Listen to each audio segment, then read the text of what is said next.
On the night of February 27, 1933, in Berlin, the flames of the Reichstag illuminated the sky. The camera cuts through the chaotic crowd, revealing a figure with a smirk in the shadows. It was Adolf Hitler. This event, later known as the Reichstag fire, became the first stepping stone for him to grasp power, and also opened the darkest chapter of the 20th century. A wanderer on the streets of Vienna, on April 20, 1889, in the home of a customs officer in the town of Braunau, Austria, the cry of a baby attracted no attention from the world.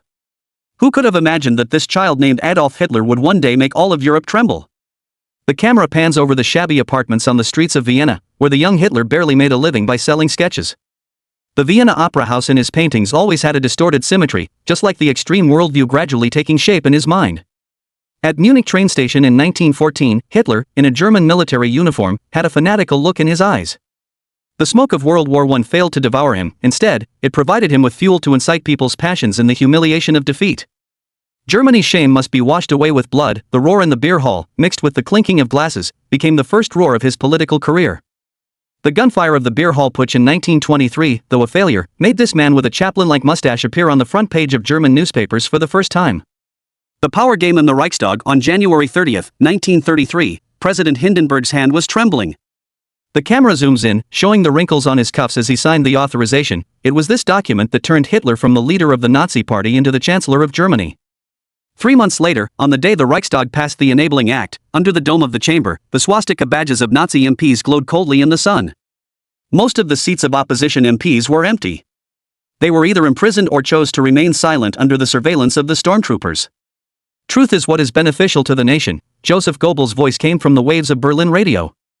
The camera switches to a huge billboard on the streets of Berlin. A blonde, blue-eyed Aryan child smiles and points to the slogan "Purify the Blood." In the cinema, the neatly arranged Nazi phalanx in a triumph of the will makes the audience applaud frantically. School textbooks are rewritten, and photos of Jewish teachers disappear from classroom walls. On the night of broken glass in 1938, the camera captures the reflection of broken glass in the moonlight. The windows of Jewish shops are smashed with iron bars, the dome of the synagogue collapses in flames, and the boots of the stormtroopers step on the pages of prayer books, making a cringeworthy sound. The next day, Berlin cleaners swept up not only glass shards on the street corners but also fragments of the nation's conscience. The barbed wire of concentration camps, the morning mist over Auschwitz always carries the smell of crematoriums. The camera passes through the barbed wire, and the stripes on the prisoners' uniforms can be seen trembling in the cold wind. On the minutes of the Wannsee Conference in 1942, the words "final solution" are smudged with coffee stains. In Treblinka, steam trains unload batches of goods onto the platform. In those carriages marked Jews, gypsies, and political prisoners, there are old people, pregnant women, and children. In the medical laboratory of Buchenwald concentration camp, the camera sweeps over the medical records marked "twin experiments." Dr. Mengel's scalpel glints under the shadowless lamp.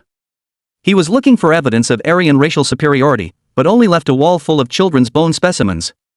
When the Allied forces liberated the concentration camps in 1945, the camera focuses on the piles of glasses, prosthetics, and hair. These relics belonging to 6 million Jews have become the heaviest silence in human history. The final chapter in the bunker. In April 1945 in Berlin, the hull of shells shattered the window panes of the chancellery. In Hitler's bunker, the roar of the generator masks desperate quarrels. The camera captures his trembling left hand. The hand that once wielded power at the Nuremberg rallies can now barely hold a pen. The arrows on the map keep retreating, from Stalingrad to the suburbs of Berlin, and the territory of the Third Reich is shrinking at a visible rate. At 3:30 p.m. on April 30th, the gunshot in the bunker is swallowed by the noise of the ventilation system. When Soviet soldiers rush into the chancellery, the camera freezes on the charred body. The dictator who once dreamed of ruling the world finally leaves only a handful of ashes and ruins all over Europe. But the real camera should not end here. In front of the tombstones of the Warsaw insurgents, on the ruins after the Hiroshima nuclear explosion, and in the Holocaust Memorial in Jerusalem, the gaze of history never shifts.